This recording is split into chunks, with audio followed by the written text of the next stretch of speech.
G'day everyone, it's Warren Davies, the Unbreakable Farmer here. Welcome to On the Wire, and tonight I have a special guest on with a remarkable story. He's a guy from my local town in Kyabram. He now lives in Melbourne. His name's Grant Monks. He works for Kidney Health Australia, and he's one hell of a remarkable young fella. I'd like to welcome you tonight. Welcome to the call, Grant. How you going, mate? Yeah, not too bad. Thanks, Warren. Thanks for having me. No, it's an absolute pleasure to have you on, and I really appreciate your time coming on. As I said, you've got a really remarkable story that I'd like you to share with the audience. But as I said, you take it where you want to take it, mate, but it's an absolute remarkable story. And if you can just share a little bit of that with us, and then as we go along, we'll talk about what you're getting up to these days. Because you've been ticking some boxes with some big nominations earlier on in the year and stuff like that. So we'll cover that off towards the end. But if you can just share a little bit of your story, because it is remarkable, and our family takes a whole lot of inspiration from you, mate. You're an inspiration to our town, really. So I'd really love you to share it with the audience. Oh, thank you. Yeah, and I think, I don't really like to think of myself as, an inspiration that much, I guess, because it's just my life, and I guess I've just been living it. And I think, I haven't, to me, it's just things that have happened to me are my life, so it's nothing really special to me. But I think at the same time, when I sit back and look at it, not everyone has, such hard lives, I guess, or not hard, but has these things happen to them. So it is a bit unusual, my story. So if I can inspire people, and if I can, make other people see that, you can get through hard times, then I'm really happy. And I think it's an honor to be able to, share my story and actually empower people to get, make their life better themselves. And that's a fantastic quality that you've got, because something that always that is your calling card. You've always got a smile on your face, regardless of what's going on. And like, since we've known each other, you've had your share of really tough times along the way, which have you've been in precarious positions at some stage, but you've still got that smile on your face, and that's just amazing. So, yeah, over to you, mate. You share what you want to share. All the warts and all if you want, or you just go for it. It's an incredible story, and I hope people get as much inspiration out of it as what I do. Yeah. So I guess I guess I don't know where to start with. I guess my health's kind of been the main issue that I've faced right throughout my life with my kidney disease. And I think with health, it's a bit of a tough thing to deal with when you've got an illness, because if you're sick, you usually go to a hospital and you get help at the hospital. But with a chronic illness like kidney disease, there's a whole lot more to it that impacts. It's not just a quick fix with going to hospital or taking a tablet and making it better. It's actually it impacts your life a lot more than just your health. So I guess that started when I was fairly young, and I tell a lot of people that in a way I've been lucky that it did happen when I was so young that I was diagnosed with kidney disease, because I meet a lot of older people who've had their health and then they've had it taken away by kidney disease or developing something later on in life. And it's a huge shock to deal with, having a healthy lifestyle and, not knowing about illness and feeling fine, to feeling really, really crappy and all of a sudden having to change your lifestyle. So that happened when I was very, very young. And I guess I've adapted to it over, 23 years. So I've had kind of that time to, that's just how life is. And it's been a learning curve right through it to deal with that issue. Whereas, I look at a lot of people that have had health and had it taken away, that must be a huge shock. That's right. Because that basically what you're dealing with is like the norm to you, because you've had it from an early age, where, like you're saying, someone who contracts the disease, or even suffers from kidney disease at a later age, that's a massive upheaval in their life where you've had to deal with that on a day-to-day basis from a very young age. Yeah, for sure. Yeah. Yeah, and so I guess that's kind of, I always use the word lucky in a way, but I don't know if it's lucky, but it's made the situation a bit easier to adapt to, I guess. And then I guess the whole family thing is another issue when you've got an illness as well. So you're sick and you're kind of need looking after a bit. And I think I'll use the word lucky a lot tonight because I think my circumstances have been pretty lucky. And with family, I've had kind of, my mum was really well, she looked after me really, really well, and she cared a lot about me. And obviously a transplant is one of the best options for a kidney disease. And so she was actually going to donate me one of her kidneys. And that obviously is kind of the best outcome you can get with kidney disease if it works. And so unfortunately, when we were kind of preparing for that, she kind of passed away. And there was obviously the doctors at that time, they thought that it'd be a bit too much for me to kind of have mum pass away and also, have it go through that huge operation. Yep. So at that time, I guess I was dealing with kind of, the loss of mum, and I was only 6 years old. And again, I think because I was so young at that time when mum died, it wasn't as hard to deal with if I had have been a bit older, because I think I was at that age where I understood things about life, but I didn't quite understand it as much as an older person. So it was something that I was able to adapt to it rather than have it happen and be a shock to the system. I suppose with any death in any family, I suppose kids are always resilient.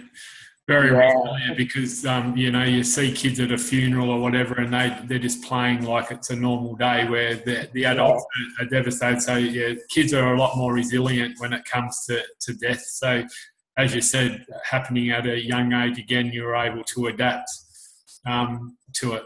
Yeah, for sure. And I think one of the good things about not good, but when mum passed away, was that I was starting school as well at that time. So I'd kind of learned how to manage kind of spending time away from mum prior to her passing away. So I was able to I used to spend a lot of time with her because she wasn't working and that.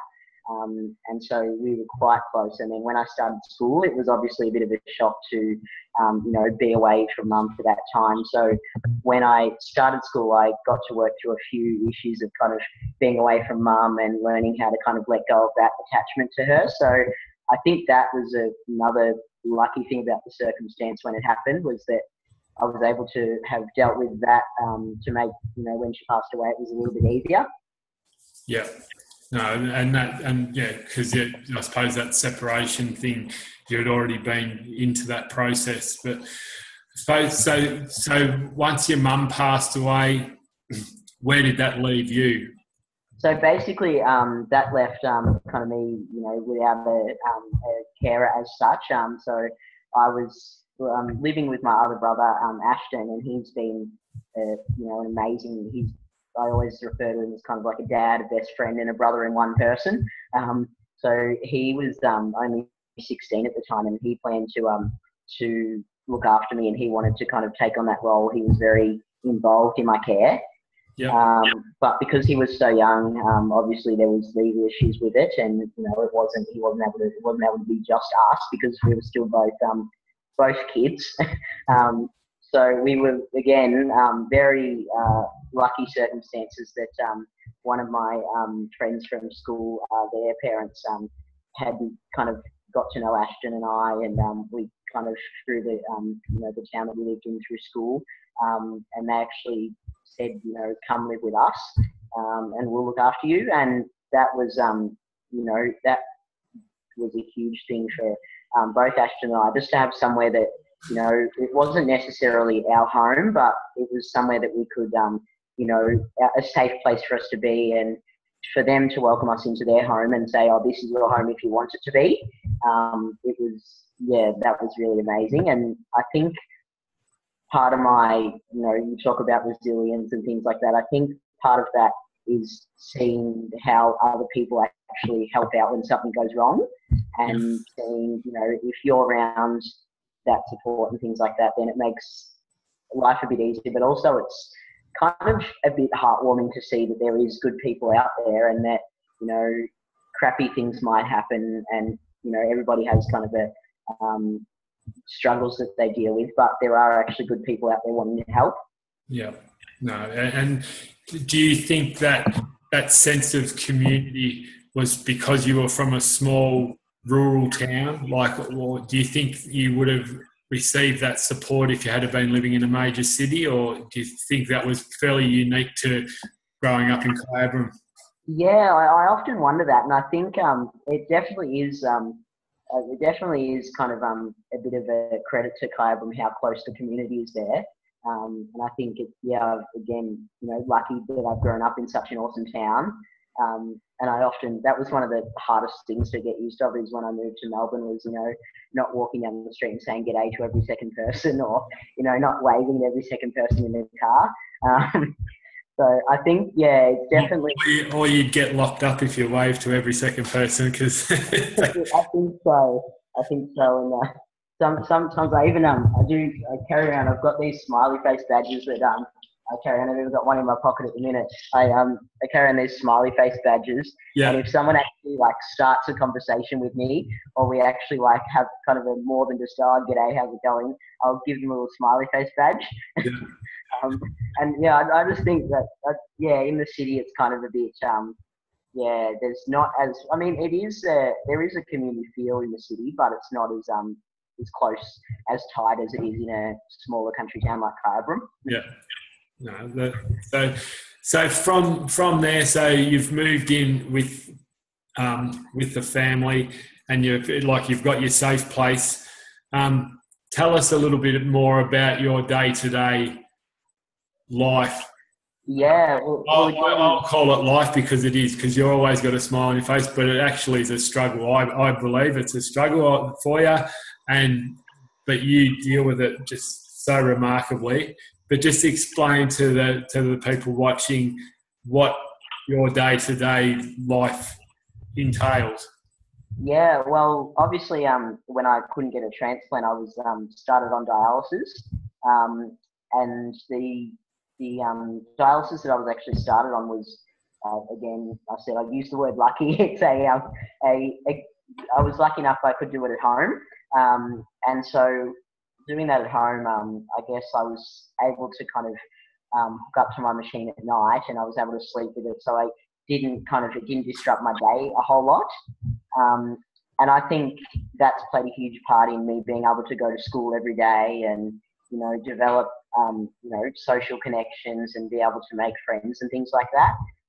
Whereas a lot of people with an illness, they don't get that chance to, they miss out on a lot of school when they're sick and they're in hospital, and they don't develop socially either. So it's been kind of a huge help being able to, make friends and stay at school, even though I was kind of sick, but being able to keep going through school. Yeah. I think that's, helped a lot with being so, being able to make life a bit easier. Yeah. And so that was kind of every night, would be kind of Ashton setting up the machine before I went to bed, and then he would hook me up to it, and then he'd get up early and disconnect it all, and then he'd go do his study and go to school as well. So it's kind of impacted, I guess, everyone a little bit. But I guess it's kind of, it's a hard thing to deal with, but my situations have made it easier, I guess. Yeah. And I think going to school as well was a bit of a kind of, it was something that was normal for me because, normal kids go to school.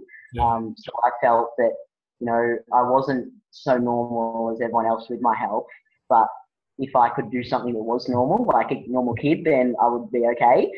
You felt like you're included into the school community then, if you weren't, I suppose, segregated because you've got an illness, you were able to join in normal everyday life. Exactly, yeah. And also, I think that, it wasn't until I got a bit older that I realised that kind of, not everyone had all these hospital supplies in their house, and not everyone hooked up to a machine at night. It wasn't until I got a bit older that I realised that wasn't normal. Yeah. It's a bit like now, you're like a Tesla car. You have to hook up for the night time and recharge the batteries. Yeah. So now, obviously, as I touched on earlier on, you've been doing some great work in the community, and especially with Kidney Health Australia, as a bit of a voice, sharing your story, which is, as I said, remarkable. So just tell us a little bit more about what you do now. Even the interesting part, are you still an Uber driver? Yeah, I am, yeah. I find that interesting. A young fella from Kyabram's an Uber driver in Melbourne. I love it, and I was just using it as a passenger to get around everywhere when I didn't have a car. Yeah. And then I thought, I'm driving back to Kyabram a lot, and I'm hiring cars a lot to get places. I may as well just buy my own car. And then when I wasn't using Uber for a while, I thought, I could be an Uber driver. Take it on. Yeah. So what about your other work with Kidney Health Australia, and what's your involvement there? So with Kidney Health Australia, I work with kind of the people that donate money to us, and people that are kind of general loyal donors, so they've been donating for a long time, and also I do a bit of education about kidney disease. So I depends on who I'm working with. I talk to them about either where their money's going or what programs Kidney Health Australia run, and kind of a little bit about how I've been personally involved with the organisation. And then we also go out to kind of community groups and schools and do a bit of education there about how to look after your kidneys and prevent kidney disease. Yep. No, that's fantastic. So I suppose I'll start to wrap it up now, but if you had any advice that you could give to like someone, and not necessarily an illness or anything like that, but if someone that was coming up against hard times, what do you think, what were the qualities that you drew on to be able to push through and keep going? Because basically you could have given up and it could have been all over. Like if you had decided that you just didn't want to continue, well, you wouldn't be here talking to me today, but you had some inner strength to be able to keep pushing forward.